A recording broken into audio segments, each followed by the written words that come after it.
ষষ্ঠী অবধি বঙ্গে রয়েছে বৃষ্টির সম্ভাবনা। তারপর বৃষ্টি হলেও তা পুজোয় প্রভাব ফেলবে না বলেই জানিয়েছে হাওয়া অফিস। বিক্ষিপ্তভাবে কিছু জায়গায় শুধু বৃষ্টির সম্ভাবনা, কিন্তু তার আগে অবধি ভালোই বৃষ্টি হবে দক্ষিণ ও উত্তরে। সাগরে তৈরি হয়েছে নিম্নচাপ, তার জেরে আগামী কয়েকদিন কলকাতা দক্ষিণবঙ্গের প্রায় সব জেলাতেই ঝড় বৃষ্টির সম্ভাবনা রয়েছে। কলকাতা সহ দক্ষিণবঙ্গের প্রায় সব জেলাতেই বজ্র বিদ্যুৎ সহ বৃষ্টির সম্ভাবনা রয়েছে।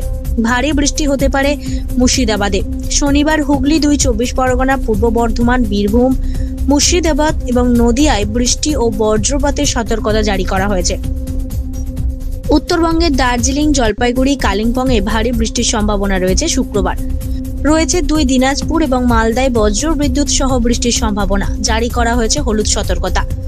কোচবিহার এবং আলিপুরদুয়ারে অতি ভারী বৃষ্টির সম্ভাবনা রয়েছে। এই 2 জেলা ছাড়াও ভারী বৃষ্টির সম্ভাবনা দক্ষিণ দিনাজপুরে।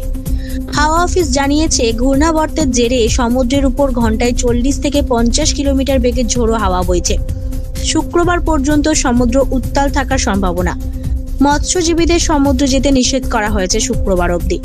হাওয়া অফিসের পূর্বাভাস, ষষ্ঠী পর্যন্ত দক্ষিণবঙ্গের জেলাগুলিতে বিক্ষিপ্তভাবে হালকা থেকে মাঝারি বৃষ্টি হতে পারে।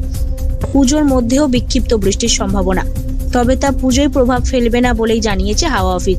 যদিও 2 বঙ্গে বৃষ্টির পরিমাণ কমবে বলে জানিয়েছে হাওয়া অফিস। ব্যুরো রিপোর্ট, জেলার বার্তা।